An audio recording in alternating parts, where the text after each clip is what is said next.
ओम शांति। प्रातः मुरली। ओम शांति। बाप दादा 30/10/2024 के परमात्मा मधुर महावाक्य। मीठे बच्चे, एक बाप की याद में रहना ही आप व्यभिचारी याद है। इस याद से तुम्हारे पाप कट सकते हैं। प्रश्न है, बाप जो समझाते हैं उसे कोई सहज मान लेते हैं, कोई मुश्किल समझते हैं। इसका कारण क्या है? उत्तर है, जिन बच्चों ने बहुत समय भक्ति की है, आधा कल्प से पुराने भक्त हैं, वह बाप की हर बात को सहज मान लेते हैं क्योंकि उन्हें भक्ति का फल मिलता है। जो पुराने भक्त नहीं हैं उन्हें हर बात समझने में मुश्किल लगता है। दूसरे धर्म वाले तो इस ज्ञान को समझ भी नहीं सकते हैं। ओम शांति। मीठे मीठे रूहानी बच्चों के प्रति रूहानी बाप बैठ समझाते हैं कि तुम बच्चे सब क्या कर रहे हो। तुम्हारी है व्यभिचारी याद। एक होती है व्यभिचारी याद, दूसरी होती है व्यभिचारी याद। तुम सबकी है व्यभिचारी याद। किसकी याद है? एक बाप की। बाप को याद करते करते पाप कट जाएंगे और तुम वहाँ पहुँच जाएंगे। पावन बनकर फिर नई दुनिया में जाना है। आत्माओं को जाना है। आत्मा ही इन आर्गन्स के द्वारा सब कर्म करती है ना। तो बाप कहते हैं कि अपने को आत्मा समझ बाप को याद करो। मनुष्य तो अनेक को याद करते हैं। भक्ति मार्ग में तुमको याद करना है एक को। भक्ति भी पहले तुमने ऊंच से बाबा की ही की थी। उनको कहा जाता है व्यभिचारी भक्ति। वही सर्व को सद्गति देने वाला रास्ता बाप है। उनसे बच्चों को बेहद का वर्षा मिलता है। भाई भाई से वर्षा नहीं मिलता है। वर्षा हमेशा बाप से बच्चों को मिलता है। थोड़ा बहुत कन्याओं को मिलता है, वह तो फिर जाकर हाफ पार्टनर बनती हैं। या तो तुम सब आत्माएं हो। सब आत्माओं का बाप एक है। सबको बाप से वर्षा लेने का हक है। तुम हो भाई भाई। भल शरीर स्त्री पुरुष का है, आत्मा सब भाई भाई हैं। वह तो सिर्फ कहने मात्र से कह देते हैं कि हिंदू मुस्लिम भाई भाई, अर्थ नहीं समझते हैं। तुम सभी अर्थ समझते हो। भाई भाई माना सब आत्माएं एक बाप के बच्चे हैं। फिर प्रजापिता ब्रह्मा के बच्चे भाई बहन हैं। अभी तुम जानते हो कि इस दुनिया से सबको वापस जाना है। जो भी मनुष्य मात्र है सबका पार्ट अब पूरा होता है। फिर बाप आकर पुरानी दुनिया से नई दुनिया में ले जाते हैं, पार ले जाते हैं। गाते भी हैं कि भैया पार लगाओ, अर्थात सुखधाम में ले चलो। ये पुरानी दुनिया बदलकर फिर नई दुनिया जरूर बननी है। मूल वतन से लेकर सारी दुनिया का नक्शा तुम्हारी बुद्धि में है। हम आत्माएं सब सूट धाम शांति धाम की निवासी हैं। ये तो बुद्धि में याद है ना। हम जब सत्युग की नई दुनिया में हैं तो बाकी और सभी आत्माएं शांति धाम में रहती हैं। आत्मा तो कभी विनाश नहीं होती है। आत्मा में अविनाशी पार्ट भरा हुआ है, वह कभी भी विनाश नहीं हो सकती। समझो, ये इंजीनियर है, फिर 5000 वर्ष के बाद हूबहू ऐसा ही इंजीनियर बनेगा। यही नाम रूप देश काल रहेगा। ये सब बातें बाप ही आकर समझाते हैं। ये अनादि अविनाशी ड्रामा है।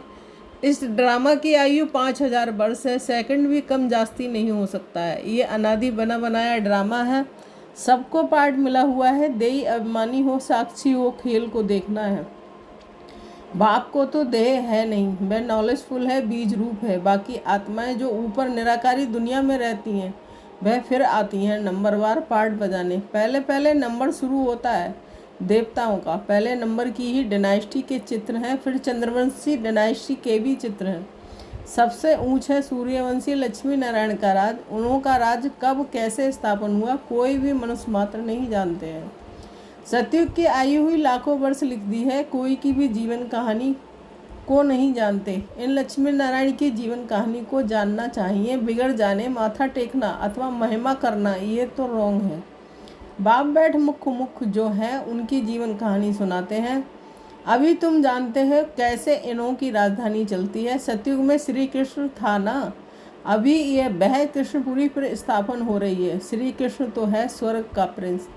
लक्ष्मी नारायण की राजधानी कैसे स्थापन हुई है ये सब तुम समझते हो।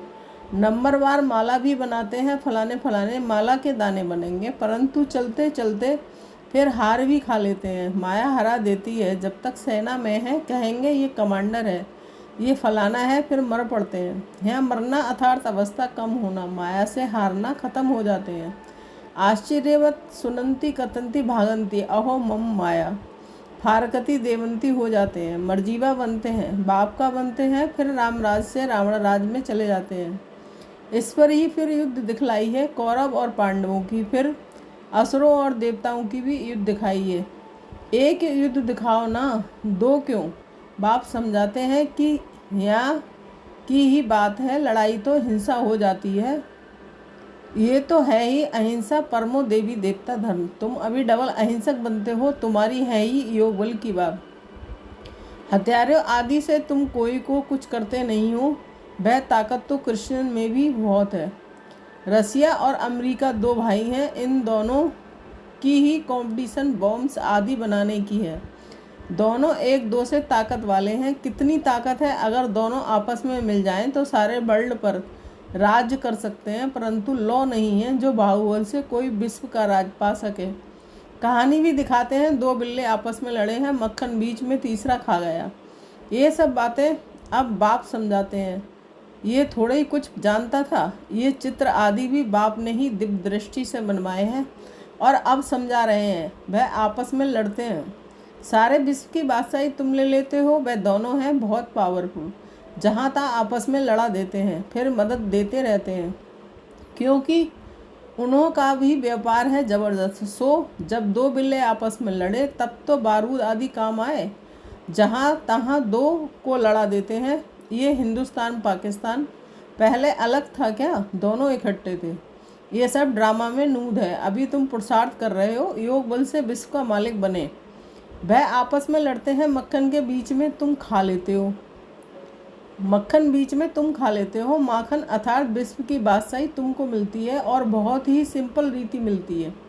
बाप कहते हैं, मीठे मीठे बच्चों, पवित्र जरूर बनना है, पवित्र बन पवित्र दुनिया में चलना है। उनको कहा जाता है बाइसलेस वर्ल्ड, संपूर्ण निर्विकारी दुनिया। हर एक चीज़ सतो प्रधान सतो रजोतमो में जरूर आती है। बाप समझाते हैं, तुम्हारे में ये बुद्धि नहीं थी, क्योंकि शास्त्रों में लाखों वर्ष कह दिया है, भक्ति है अज्ञान अंधेरा।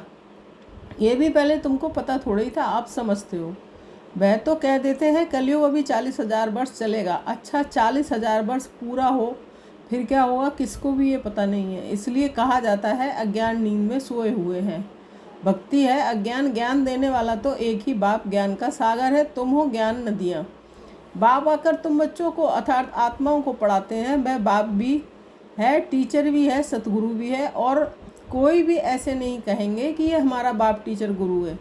ये तो है बेहद की बात। बेहद का बाप टीचर सतगुरु है।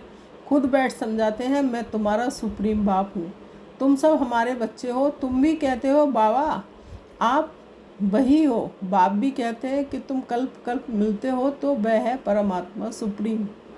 वह आकर बच्चों को सब बातें समझाते हैं। कलयुग की आयु 40,000 वर्ष और कहना बिल्कुल गपोड़ा है। 5,000 वर्ष में सब आ जाता है। बाप जो समझाते हैं तुम मानते हो, समझते हो। ऐसे नहीं कि तुम नहीं मानते। अगर नहीं मानते तो यहाँ नहीं आते। इस धर्म के नहीं है तो फिर मानते नहीं है। बाप ने समझाया है कि सारा मदार भक्ति पर है। जिन्होंने बहुत भक्ति की है तो भक्ति का फल भी उन्हों को मिलना चाहिए। उन्हों को ही बाप से बेहद का बरसा मिलता है। तुम जानते हो कि हम सो देवता विश्व के मालिक बनते हैं। बाकी थोड़े रोज है। इस पुरानी दुनिया का विनाश तो दिखाया हुआ है और कोई शास्त्र में ऐसी बात है नहीं। एक गीता ही है भारत का धर्मशास्त्र। हर एक को अपना धर्मशास्त्र पढ़ना चाहिए और वह धर्म जिस द्वारा स्थापन हुआ है उनको भी जानना चाहिए। जैसे क्रिश्चियन क्राइस्ट को जानते हैं, उनको ही मानते हैं, पूजते हैं। तुम आदि सनातन देवी देवता धर्म के हो तो देवताओं को ही पूजते हो, परंतु आजकल अपने को हिंदू धर्म का कह देते हो। तुम बच्चे अब राजयोग सीख रहे हो, तुम राज ऋषि हो, वह है हठयोग ऋषि। रात दिन का फर्क है। उनका सन्यास है कच्चा हद का, सिर्फ घर बार छोड़ने का। तुम्हारा सन्यास व बैराग है सारी पुरानी दुनिया को छोड़ने का। पहले पहले अपने घर स्वीट होम में जाकर फिर नई दुनिया सतयुग में आएंगे। ब्रह्मा द्वारा आदि सनातन देवी देवता धर्म की स्थापना होती है। अभी तो ये पतित दुनिया पुरानी दुनिया है, ये समझने की बातें हैं। बाप द्वारा पढ़ते हैं, ये तो जरूर रियल है ना, इसमें निश्चय ना होने की तो बात ही नहीं है। ये नॉलेज बाप ही पढ़ाते हैं। वह बाप टीचर भी है, सच्चा सतगुरु भी है, साथ ले जाने वाला। वो गुरु लोग तो आधा आधा पर छोड़ चले जाते हैं। एक गुरु गया तो दूसरा गुरु करेंगे, उनके चेले को गद्दी भी पर बैठाएंगे। यहाँ तो है बाप और बच्चों की बात। वह फिर है गुरु और चेले के बरसे का हक। बरसा तो बाप का ही चाहिए ना। शिव बाबा आते ही हैं भारत में, शिवरात्रि और श्री कृष्ण की रात्रि मनाते हैं ना। शिव की जन्मपत्री तो है नहीं, सुनाए कैसे, उनकी तिथि तारीख तो होती ही नहीं है। श्री कृष्ण जो पहला नंबर वाला है उनकी दिखाते हैं। दीपावली मानना ना तो दुनिया के मनुष्यों का काम है, तुम बच्चों के लिए थोड़ी दीपावली है। हमारा नया वर्ष, नई दुनिया, सत्युग को कहा जाता है। अभी तुम नई दुनिया के लिए पढ़ रहे हो, अभी तुम हो पुरुषोत्तम संगम युग पर। उन कुंभ के मेलों में कितने ढेर मनुष्य जाते हैं, वह होता है पानी की नदियों का मेला। कितने ढेर मेले लगते हैं, उनों की भी अंदर बहुत पंचायत होती है। कभी कभी तो उनों का आपस में ही बड़ा झगड़ा हो जाता है, क्योंकि देह अभिमानी है ना। यहाँ तो झगड़े आदि की बात ही नहीं है। बाप सिर्फ कहते हैं, मीठे मीठे लाडले बच्चों, मुझे याद करो। तुम्हारी आत्मा जो सतो प्रधान से तमो प्रधान बनी है, वह खाद पड़ी है ना, वह योग अग्नि से ही निकलेगी। सोनार लोग जानते हैं, बाप को ही पतित पावन कहते हैं। बाप सुप्रीम सोनार ठहरा, सबकी खाद निकाल सच्चा सोना बना देता है। सोना अग्नि में डाला जाता है, ये है योग अर्थात याद की अग्नि। क्योंकि याद से ही पाप भस्म होते हैं। तमो प्रधान से सतो प्रधान याद की यात्रा से ही बनना है। सब तो सतो प्रधान नहीं बनेंगे, कल पहले मिसल ही पुरुषार्थ करेंगे। परम आत्मा का भी ड्रामा में पार्ट नूदा हुआ है। जो नूद है वह होता रहता है, बदल नहीं सकता है, रील फिरता ही रहता है। बाप कहते हैं, आगे चल तुमको गुये गुये बातें सुनाएंगे। पहले तो ये निश्चय करना है, वह है सब आत्माओं का बाप, उनको याद करना है। मन मनाभव का भी अर्थ ये है, बाकी श्री कृष्ण भगवानवास तो है ही नहीं। अगर श्री कृष्ण हो फिर तो सब उनके पास चले आए, सब पहचान लें। फिर ऐसे क्यों कहते हैं कि मुझे कोटों में कोई जानते हैं, ये तो बाप समझाते हैं, इसलिए मनुष्यों को समझने में तकलीफ होती है। आगे भी ऐसा हुआ था, मैंने ही आकर देवी देवता धर्म की स्थापना की थी, फिर ये शास्त्र आदि सब गुम हो जाते हैं। फिर अपने समय पर भक्ति मार्ग के शास्त्र आदि सब वहीं निकलेंगे। सत्युग में एक भी शास्त्र नहीं होता है, भक्ति का नाम निशान नहीं है। अभी तो भक्ति का राज है, सबसे बड़े ते बड़े हैं श्री श्री 108 जगत गुरु कहलाने वाले। आजकल तो 1008 भी कह देते हैं, वास्तव में ये माला है यहाँ की। माला जब फेरते हैं तो जानते हैं कि फूल निराकार है, फिर है मेरू, ब्रह्मा सरस्वती युगल दाना, क्योंकि प्रवृत्ति मार्ग है ना। प्रवृत्ति मार्ग वाले निर्वृत्ति मार्ग वालों को गुरु करेंगे तो क्या देंगे। हठयोग सीखना पड़े, वह तो अनेक प्रकार के हठयोग हैं। राजयोग है ही एक प्रकार का, याद की यात्रा है ही एक, जिसको राजयोग कहा जाता है, बाकी और सब है हठयोग। शरीर की तंदुरुस्ती के लिए ये राजयोग बाप ही सिखलाते हैं। आत्मा है फर्स्ट, फिर पीछे है शरीर। तुम फिर अपने को आत्मा के बदले शरीर समझ उल्टे हो पड़े हो। अब अपने को आत्मा समझ बाप को याद करो तो अंतमति सो गति हो जाएगी। अच्छा, मीठे मीठे सिकील दे बच्चों के प्रति माता पिता बाप दादा का याद प्यार और गुड मॉर्निंग। रूहानी बाप की रूहानी बच्चों को नमस्ते। हम रूहानी बच्चों की रूहानी माता पिता बाप दादा को याद प्यार गुड मॉर्निंग, नमस्ते नमस्ते, शुक्रिया बाबा शुक्रिया।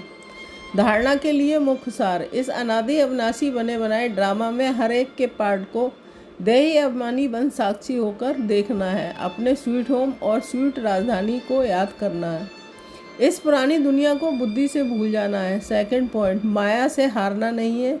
याद की अग्नि से पापों का नाश कर आत्मा को पावन बनाने का पुरुषार्थ करना है। दीपमाला, दीपमाला पर यथार्थ विधि से अपने दैवी पद का आह्वान करने वाले पूज्य आत्मा भव। स्पष्टीकरण, दीपमाला पर पहले लोग बुद्धि पूर्वक दीपक जगाते थे, दीपक बुझे नहीं ये ध्यान रखते थे, घरट डालते थे, विधि पूर्वक आहन के अभ्यास में रहते थे। अभी तो दीपक के बजाय बल्ब जगा देते हैं, दीपमाला नहीं बनाते। अब तो मनोरंजन हो गया है।